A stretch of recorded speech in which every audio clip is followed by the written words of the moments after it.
There is a smell that doesn't exist anymore. Not anywhere you can find it anyway. Not in a restaurant. Not in a grocery store. Not in any kitchen you're likely to walk into today. But if you were raised in a black household in the American South, from the coastal marshes of South Carolina all the way out to the red clay fields of Alabama, there's a part of your memory that still knows exactly what I'm talking about. A smell that was part smoke, part sweetness, part something low and slow and patient that had been simmering since before sunup. A smell that meant somebody in that house had been up since 4 in the morning, doing something that took time, something that took knowledge, something that could not be rushed, could not be bought, and could not be replaced with anything on any shelf at any store in 2024. The women who made those smells are mostly gone now, and here is the part that keeps me up at night. The recipes they carried. The real ones. The ones that weren't written down anywhere because they didn't need to be written down, because they lived in their hands and in their eyes, and in the way they could smell when something was ready without ever looking at a clock. Those recipes went with them. Most of them did. Not all. But most. That's what we're here for today. 23 recipes. 23 dishes from the forgotten kitchens of the Black South. Recipes that used to be made in every neighborhood from Virginia down to Louisiana, and now some of them you'd have to drive 100 miles to find, if you could find them at all. I'm going to take you on a journey today, family. Not just through food, through geography, through the specific places that made these dishes what they are, because you cannot separate a dish from its land. You cannot take a low-country recipe and understand it without knowing the salt marshes it came from. You cannot understand what a Mississippi Delta cook was doing with neck bones and pot liquor unless you understand what life in the Delta cost and what it demanded. Every one of these recipes has a home, and today, we're going back to every one of them. Hey family, I'm James, and today we're doing something I've been wanting to do for a long time. We're going to travel the Black South, and I mean the real Black South, the one that fed itself with what it grew, and what it raised and what it pulled from the river. And we are going to recover 23 recipes that are slipping away from us faster than we know. Now, before we take one step on this journey, if this is your first time here at Forgotten Black Memories, I need you to do something for me right now. Hit that subscribe button. Hit the bell too so you don't miss a single video. We're preserving something real here, and you deserve to be part of every piece of it. Now, let's go. We start our journey in the place where so much of Black Southern food begins. We start in Virginia. Virginia is where the first enslaved Africans were brought to the English colonies, and it is where a cooking tradition took root that would spread south and west for the next 200 years. The black cooks of Virginia, especially in the Tidewater region, along the James River, down in the South Side counties, they were the ones who took the ingredients of two worlds and built something that belonged to neither and both at once. And the dish I want to start with is one that has almost entirely disappeared. Number 1, Virginia peanut soup. Now, before you say anything, I know what you might be thinking. Peanut soup? That doesn't sound Southern. That doesn't sound like something Big Mama would have had on the stove. But family, peanut soup in Virginia is older than almost anything else on this list, and it traces directly to West African cooking traditions brought over by enslaved people who recognized the groundnut, what we call the peanut, as kin to something they already knew how to cook. Virginia peanut soup in its black household form was nothing like the pale, cream-colored version you might find today in colonial Williamsburg tourist restaurants. That version has been polished up and whitened down for a certain kind of audience. The original was darker, richer. It had depth from a ham hock that had been simmering since morning. It had body from peanuts that were roasted first, then ground by hand, and I mean ground by hand, with a bowl and a pestle, until they became something between a paste and a powder. It was thickened not with cream, but with the starch of the peanuts themselves, and it was seasoned in that particular way that Black Virginia cooks seasoned things. Bay leaf, black pepper, a little onion, a little celery, nothing extra. Nothing to distract from what the peanut was trying to tell you. You served it in a deep bowl. You put a few whole roasted peanuts on top. And you ate it before a Sunday dinner that was still an hour away. and somehow it made you hungrier instead of less hungry. That was the point. That was always the point. To open you up for what was coming. Number 2. Brunswick Stew, the Black Virginia way. Now, Brunswick Stew is one of those dishes that has a whole controversy wrapped around it that I'm not going to get into today. Virginia and Georgia both claim to have invented it, and they have been arguing about that for more than 100 years, and they will probably be arguing about it 100 years from now. What I want to talk about is the version that black families in Virginia made, the one that used whatever was available, and in doing so became something more interesting than whatever the original was supposed to be. Black Brunswick stew in a Virginia household in the 1940s and 1950s started with squirrel. Not chicken, squirrel, or rabbit. Whatever a man could go out into the woods and come back with by early Saturday morning. You stewed that meat low and slow until it surrendered everything it had, then you pulled it off the bone and put it back in the pot with butter beans, corn off the cob, not frozen corn, not canned corn, corn that somebody had shucked that morning, and tomatoes that had been canned the previous summer in mason jars lined up in the root cellar. You added a little fat back for the smoke. You let it cook until it was so thick a wooden spoon stood up in it. And then you called everybody to the table, and what you served them was not a side dish. It was the meal. It was everything, the whole family in one pot. That is what Brunswick stew meant in a black Virginia household. And the version made with squirrel and summer tomatoes and your grandmother's canned butter beans is a version almost nobody is making anymore. And that is a loss I want you to understand the weight of. Number 3. Sweet potato pone. This one goes back further than most people know. Sweet potato pone, not sweet potato pie pone, is a dish that was made all across the Virginia and North Carolina black communities. And it is related to, but distinct from the pie version that most people are familiar with today. Pone is a baked pudding, essentially. You grated your sweet potatoes raw, by hand on a box grater, and your knuckles paid the price. And you mixed them with molasses, not sugar, because molasses was what you had, and sugar was expensive. You added a little nutmeg, a little ginger, some butter if you had it, and you baked it in a low oven for a long time. Sometimes 2 hours, sometimes 3, until it set up into something dense and chewy at the edges and almost custard soft in the middle. It was not elegant. It was not refined. But it was honest in a way that most food isn't. It tasted like the earth the potato came from, and it tasted like the cane the molasses came from, and it tasted like the work of the person who stood there and grated those potatoes with their own 2 hands. Back in those days, that was the dessert on a weeknight, not on a holiday. On a regular Tuesday or Wednesday, that was what the children ran to the kitchen for after supper. Now we move south. We move into the Carolinas. If Virginia gave black Southern cooking its oldest roots, the Carolinas gave it its most distinctive flavor. South Carolina's Lowcountry is unlike anywhere else in America, and the Gullah Geechee people who built their community on those barrier islands and tidal rivers created a food tradition that is African in a way that most black American cooking is only distantly African. These were communities that retained more direct continuity with West and Central African culinary practices than almost anywhere else in the country because of their relative isolation. And the cooking that came out of those islands is some of the most specific, most unreplicable food in the entire South. Number 4. Frogmore Stew, the original version. Most people today have heard of Frogmore Stew, sometimes called Low Country Boil. It's become something of a tourist attraction in coastal South Carolina, a party dish, a big pot of shrimp and sausage and corn. But the original version, made in the Gullah Geechee communities around St. Helena Island and the Sea Islands in the early 20th century, was different in ways that matter. For one thing, it was made with whatever came out of the water that day. Not with packaged sausage from a grocery store, because there was no grocery store. It was made with blue crabs that the children had caught that morning with string and chicken necks off the dock, with shrimp that someone's uncle had pulled from a cast net in the creek, with corn that was sweet and fresh from the garden, and with a particular kind of pork, smoked neck bones or a ham hock, that added depth in a way no link sausage can replicate.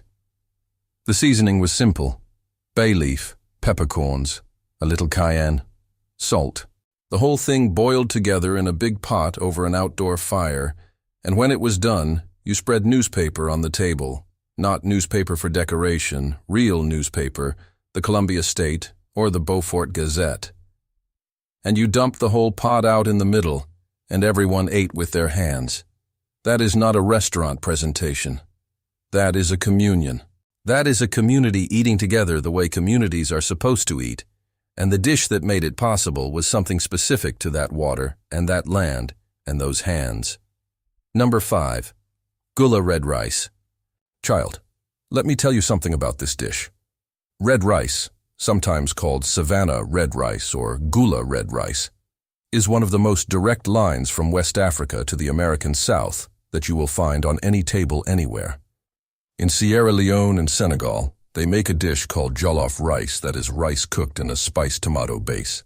The enslaved people who came from those rice-growing regions of West Africa brought that knowledge with them, and they were specifically prized for it, which is one of the cruelties of history that I don't need to elaborate on. But what they built with that knowledge under those conditions in the Carolina Lowcountry is a dish that became entirely its own thing. Gullah Red Rice starts with fatback or smoked sausage rendered in a pot until the fat runs clear and the kitchen fills with that particular sweet smoke smell that means something good is happening. Then onion, then tomato, fresh in summer, canned in winter. Then long-grain rice, the rice that the sea islands were built around, poured directly into the tomato base and cooked covered until every grain had absorbed that color and that flavor. Done right, the rice at the bottom of the pot develops a crust, golden, almost caramelized, that the cooks of the Lowcountry called the bottom crust, and fighting over who got the bottom of the pot was a tradition as old as the dish itself. You won't find this made authentically in many places anymore, not the way it was made, not with the patience it demands. Number 6. Okra soup, Sea Island style. This is not gumbo. I want to be clear about that. Gumbo is a Louisiana thing, and we will get there. Okra soup, as made in the Sea Islands of South Carolina and Georgia, is its own distinct preparation, and it is older than gumbo in its form. In a Sea Island kitchen, okra soup was built on a base of dried shrimp, not fresh shrimp, dried shrimp, which could be kept without refrigeration, along with whatever smoked meat was available, a quantity of fresh okra cut into rounds, tomatoes, and sometimes corn. The dried shrimp are the key. They dissolve partly into the broth and give it a depth, a kind of salt-sweet sea flavor, that fresh shrimp simply cannot replicate. The okra, cooked long enough, thickens the soup into something between a broth and a stew. This was a dish made year-round on the islands because dried shrimp were available year-round. In the summer you used fresh okra. In the winter you used okra that had been dried and stored. And the result was a bowl of something that tasted like the sea itself had decided to become soup. Folks don't do this anymore, and that's a shame. The dried shrimp alone are almost impossible to find in a standard American grocery store. You have to know where to look. Number 7. Benne Wafers. Benne is sesame. And in the Gullah Geechee tradition, sesame seeds are one of the most direct African connections that survived the crossing. In West Africa, sesame, benne, was grown, cooked with, and carried as a spiritual symbol of good luck. Enslaved people brought benne seeds with them, grew them in whatever ground they could access, and built them into their cooking. Benne wafers are thin, crisp, slightly sweet cookies made with toasted sesame seeds, flour, butter, brown sugar, and an egg. They are simple. They are small. They are the kind of thing Big Mama made on a Saturday afternoon and had cooling on a piece of brown paper on the counter when the grandchildren came through the door. But what they carry, what every benne seed in every one of those cookies carries, is centuries of continuity, of a people holding on to something precious against every force in the world trying to take everything from them. You need to understand that when you eat one of these, you need to taste that too. We keep moving. We go further south and west now. We go to Georgia and Alabama. The black communities of Georgia and Alabama, and I'm talking about the rural communities, the small towns, the settlements that grew up around churches and schools, and the particular geography of that red clay country, Those communities built a food culture that is maybe less well known than the Louisiana food culture, but is no less rich and no less endangered. Number 8. Georgia crackling bread. Now, Big Mama, she used to say that nothing was wasted in a pig. Nothing. And crackling bread is the proof of that. Cracklings are what you get when you render pork fat, the skin and the fat underneath, in a cast iron pot over low heat for a very long time. What rises to the top, what gets skimmed off, is lard. What stays in the bottom is cracklings, small, golden, crispy pieces of pork that have had almost all of their fat cooked out, leaving behind something crunchy and salty and intensely savory. A black Georgia household in the 1940s made crackling bread by mixing those cracklings directly into a simple cornbread batter, cornmeal, a little flour, buttermilk, a pinch of salt, a pinch of soda, an egg, and baking it in that same cast iron skillet. The cracklings distributed themselves through the bread and crisped up again in the oven, and the result was a cornbread that was simultaneously bread and meat, carbohydrate and protein, and it had a texture and a depth of flavor that you simply cannot achieve with any substitution. This was Depression-era food. This was make nothing from something food, and it is extraordinary. Number 9. Alabama liver pudding. I know some of you just made a face, but stay with me. Liver pudding, sometimes called liver mush further north, sometimes called liver loaf, was a staple in black Alabama households, particularly in the rural counties, because liver was one of the cheapest cuts a family could buy. And the women who made this dish knew how to transform it into something that children would actually eat without complaint. The preparation involved simmering pork or beef liver with onions and sage until completely tender, then grinding or mashing it fine and mixing it with cornmeal cooked into a soft porridge, seasoning it heavily with black pepper and salt, then packing it into a loaf pan and refrigerating it until it sliced clean. You sliced it and you fried it in a little bit of grease until the outside was crisp and the inside was creamy, and you ate it on biscuits for breakfast or with grits for supper, and it was nourishing in a way that fancy food is not nourishing. It fed you at the cellular level, at the iron level, at the I am going to be okay level. Liver pudding made people feel fortified, and that was not an accident. Number 10. Fried green tomatoes, not the version you think you know. Fried green tomatoes became famous from a novel and then a movie in the late 1980s, and now they are on the menu of every Southern-themed restaurant from here to Seattle. But the version that black Alabama and Georgia cooks made was different from what you order today, and different in ways that are worth knowing. For one thing, the coating was not breadcrumbs. It was not even flour alone. It was a dredge of cornmeal, coarse ground cornmeal, sometimes mixed with a little flour, seasoned with salt and black pepper, and a pinch of cayenne. The tomatoes, and they had to be genuinely green, hard, sour, unripe, with no blush of red at all, were sliced thick, dredged in the cornmeal mixture, and fried in a cast-iron skillet in just enough lard or bacon drippings to crisp the exterior without swimming. The result had a crunch that rattled in your teeth and a tartness inside that the cornmeal coating set off like music. You ate them as a side dish in summer because in summer you had green tomatoes you needed to use before they turned. This was not a delicacy. This was timing.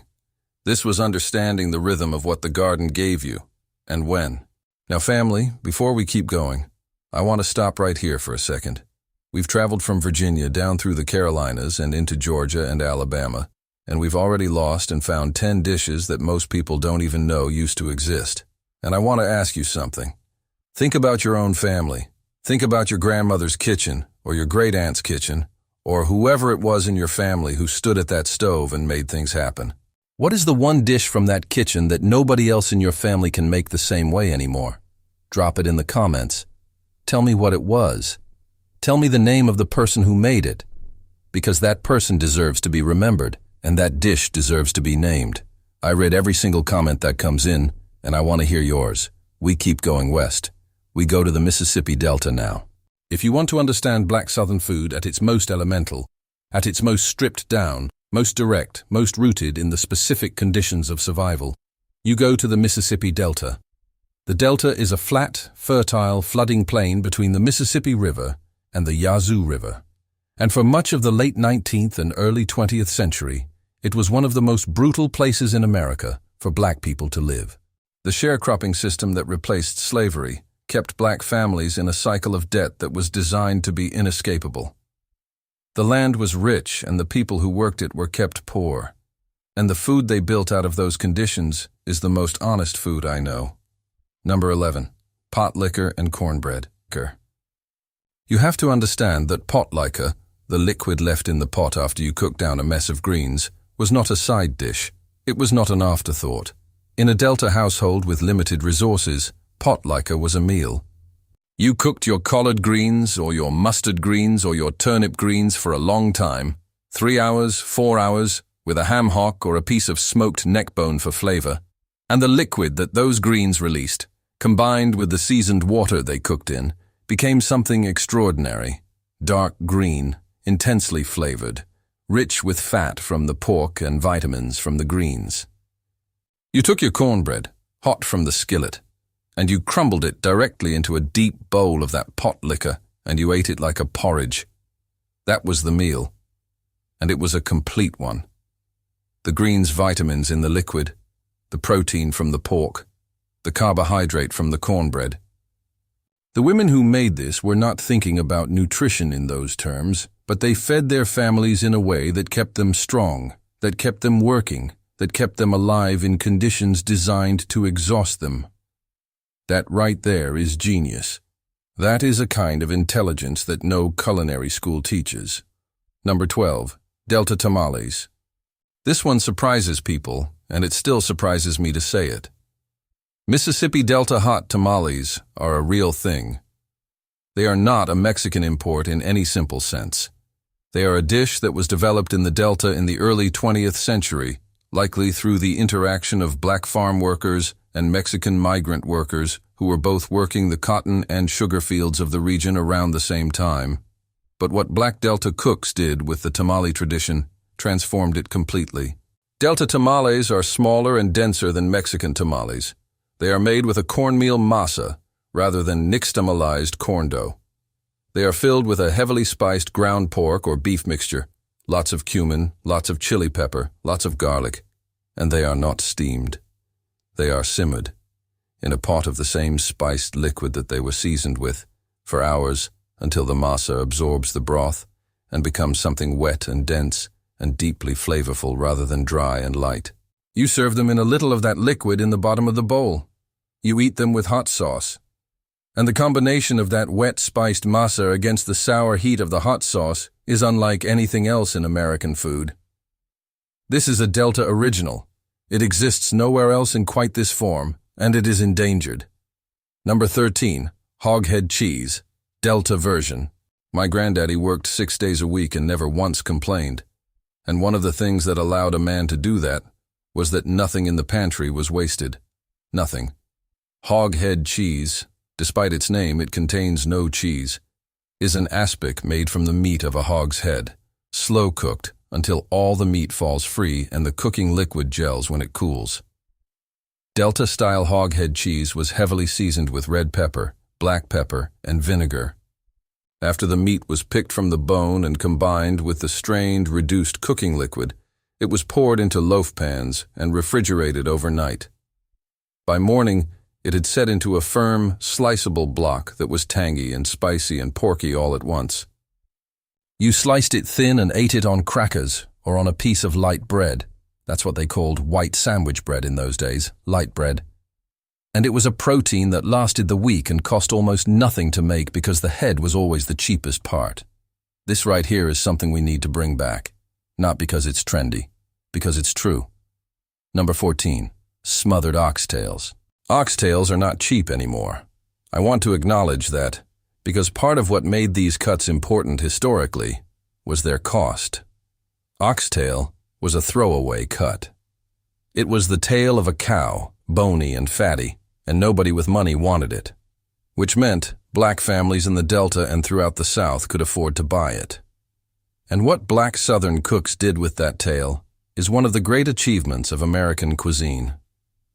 Smothered oxtails started with seasoning the pieces heavily. Salt, black pepper, garlic powder, onion powder, a little cayenne. Then browning them deep in a cast iron pot until the outside was a genuine mahogany. Then onions went in, and they cooked down until they were almost silk. Then broth, or water with a little beef bouillon, because that's what was available, and the whole pot went into a low oven, or onto the very back of the stove, for 3 to 4 hours. What came out was meat that fell from the bone in ribbons, swimming in a gravy so rich and dark it almost looked like chocolate. You served it over white rice, and the gravy ran under the rice and around it, and the whole plate became one thing, one beautiful, interconnected thing. That was just how it was done. Number 15, field peas with snaps. This one sounds simple. It is simple. But simple is not the same as easy, and it is not the same as unimportant. Field peas, crowder peas, purple hull peas, iron and clay peas were the protein of the Black Delta through much of the summer. Every family with any land at all grew field peas, and through the months of July and August, shelling peas was an afternoon ritual. Grandmother on the porch, a big pan between her knees, snapping the tender young pods into the pot along with the peas still inside them. Those unripe pods are the snaps, and they add a particular texture and green flavor that dried peas can never match. The peas were cooked with smoked meat, neck bones, ham hocks, a piece of fat back, until they were tender and the pot liquor around them had turned a particular grey-green color that was the color of August and of plenty. Served with rice or cornbread, eaten in quantity, preserved in mason jars for winter. The snap pea itself, the young pod cooked along with the mature pea, gives the dish a complexity that you cannot achieve any other way. You won't see that today. You won't see many people shelling peas on the porch either. Now we travel further west. We cross into Louisiana. Louisiana is where black southern cooking becomes something else entirely, or rather, where it becomes two things at once. Because Louisiana has two black food traditions, and they are related but distinct. There is the Creole tradition of New Orleans, which was built in a city with French and Spanish colonial influence, and with a large free black population that had its own resources and its own culinary sophistication. And there is the tradition of rural black Louisiana, the parishes north and south of New Orleans, the Cajun country bayous where black families built their own communities and their own tables. Both matter. Both are disappearing. Number 16, dirty rice, the original. Dirty rice is on menus everywhere now, in various forms. But the original dirty rice was built on chicken livers and gizzards, and I want to make sure we're clear about that. Not ground beef, not sausage. The dirty in dirty rice comes from the color that chicken livers and gizzards give the rice when they're cooked into it. A deep brown, almost muddy color that looks exactly like what it sounds like and tastes entirely unlike what it looks like. The base was a trinity: onion, celery, bell pepper, cooked in the same cast iron that would hold the rice. Then the livers and gizzards, chopped fine, went in and cooked until no pink remained. Then cooked rice, long-grain Louisiana rice, went in and everything was stirred together over high heat until the rice picked up the color and the flavor of everything around it. Salt, black pepper, cayenne, a little thyme. That was it.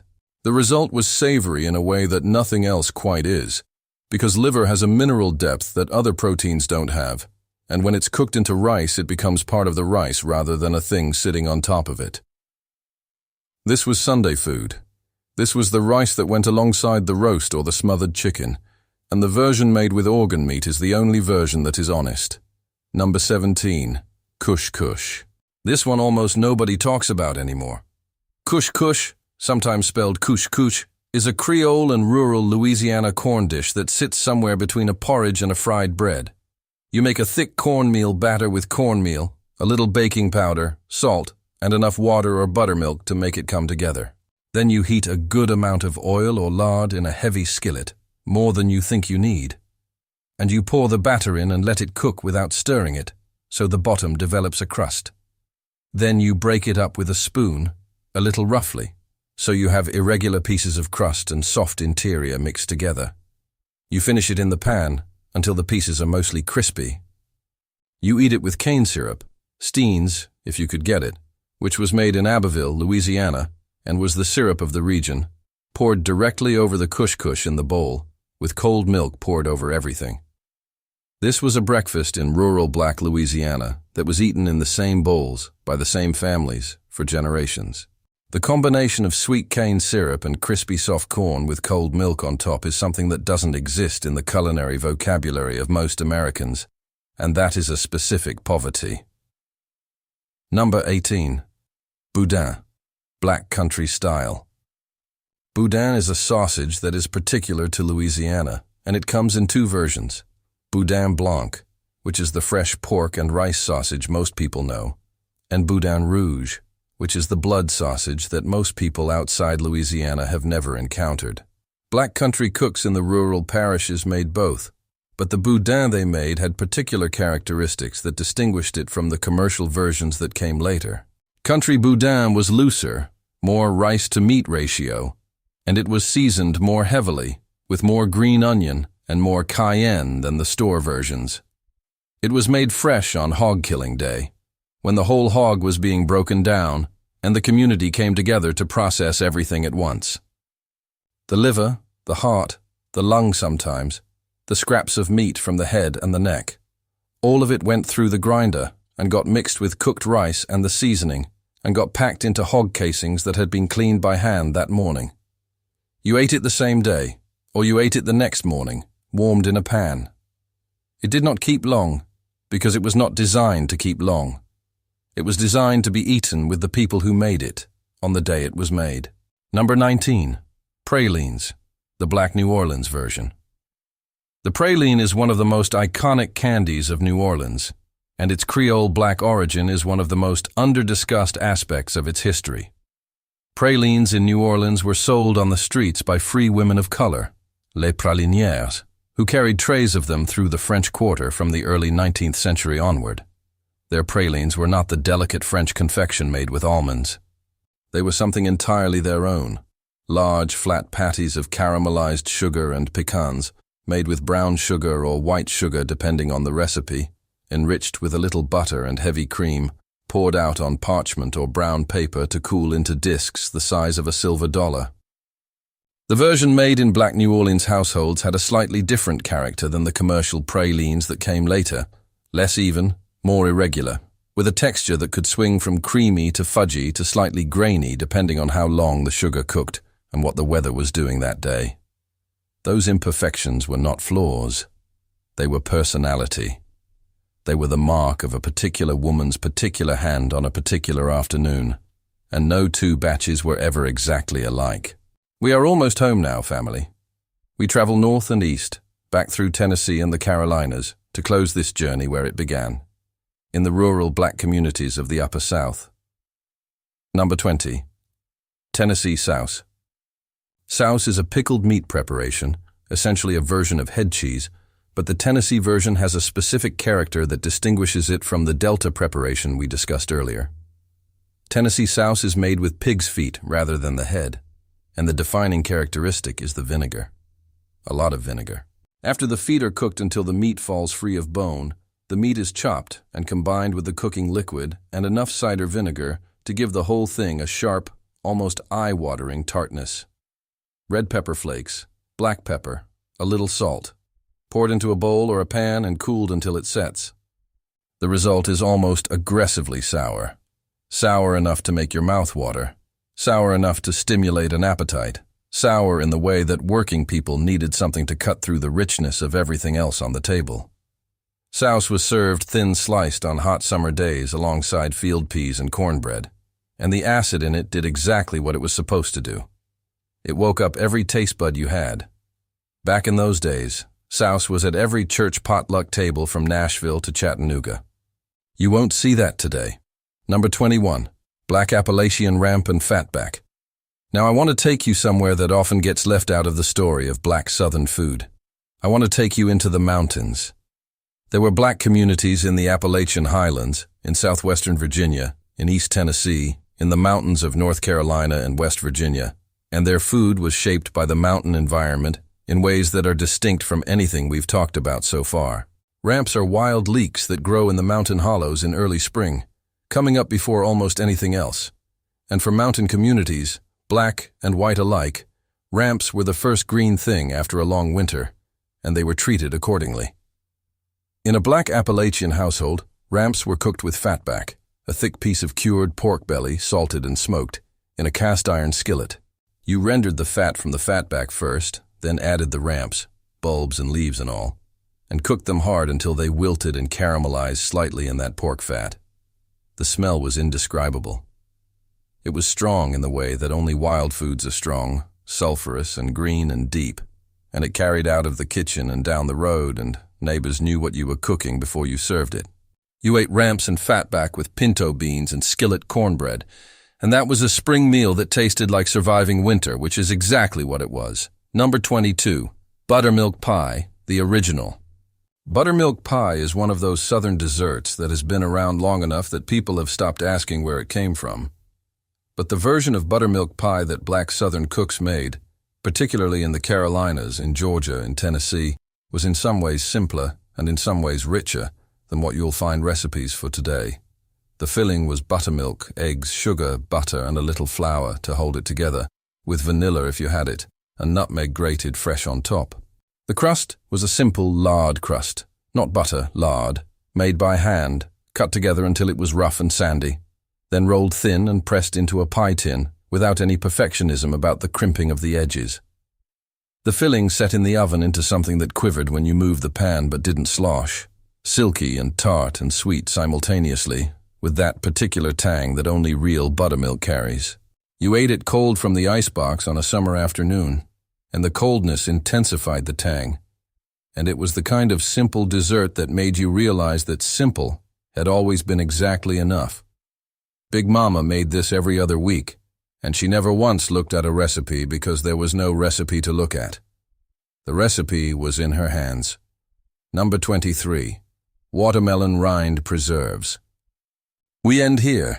We end with this, because this one carries everything I've been trying to say today in a single jar. Watermelon rind preserves, the sweet spiced jam made from the white inner rind of watermelon, the part that everyone throws away, are about as clear a statement of the black southern food philosophy as anything I know. You did not waste. You could not afford to waste. And so when you had a watermelon, and in summer in the South you had watermelons, you ate the red flesh and you saved the rind. You cut away the green outer skin and you cut the white rind into cubes, and you cooked it low and slow with sugar, with lemon, with a cinnamon stick, with a few whole cloves. What happened in that pot over the course of a couple of hours is alchemy. The rind, which tastes like almost nothing raw, absorbed the spices and the citrus and the sugar and transformed into something golden translucent, intensely flavored, sweet and aromatic and beautiful. You put it in mason jars and you sealed them and you put them in the root cellar, and in January, when there was no watermelon and no fresh fruit, and the ground was cold and the larder was getting lean, you opened a jar of watermelon rind preserves and you put it on biscuits and you ate summer in the middle of winter. That is not just a recipe. That is a refusal to let the season take everything when it went. A refusal to let what was abundant in 1 month disappear entirely from the other 11. That is the philosophy of a people who understood, at the cellular level, that what you preserve today is what feeds you tomorrow. Family, we have traveled today. We went from the tidewater shores of Virginia all the way through the Carolinas, down through Georgia and Alabama, across the Mississippi Delta, into the parishes of Louisiana, and back up through the mountains of Appalachia. We covered 23 recipes, 23 dishes, and every single one of them carries a story that doesn't fit in a recipe box. Every one of them was made by somebody's grandmother, in somebody's kitchen, with somebody's hands that knew things that no cookbook ever recorded. And here is what I want to leave you with today, because I want you to carry this when you walk away from this video. The food that black families in the South built under the conditions they were given was not poor food. It was not inferior food. It was not second-best food. It was some of the most intelligent, resourceful, deeply connected food that any community has ever produced. It took the worst cuts of meat and made them into the best dishes on the table. It took vegetables that other people were throwing away and turned them into the most anticipated moment of the summer. It took the knowledge of West Africa and it married it to the land of North America, and it created something that belongs entirely to itself and to the people who built it. We didn't have much, but we had everything that mattered. The problem is not that these recipes are gone. Many of them are still here. They're in the memory of people who watched them being made. They're in the hands of people who learned by standing next to someone and watching. The problem is that those people are getting older, and we are not asking them fast enough. And there will come a day, sooner than any of us want, when the people who carry this knowledge in their bodies will no longer be here to teach it. So I'm asking you to do something. Go to your grandmother. Go to your great-aunt. Go to whoever in your family is still holding pieces of this, and ask them to show you. Not tell you. Show you. Stand in the kitchen with them, and put your hands in the same bowl, and learn the way this knowledge was always meant to be passed. Body to body, hand to hand, generation to generation. That's why we're here. That's why this channel exists. To remember what was, so that it doesn't have to be gone. If this brought something back for you, family, hit that like button right now. Subscribe so you're here every time we do this. And share this video with somebody in your family who is still carrying recipes in their head that they've never written down. This might be the nudge they need to finally put it on paper. Subscribe, because next time we're going somewhere just as real as today. I'll see you next time, family.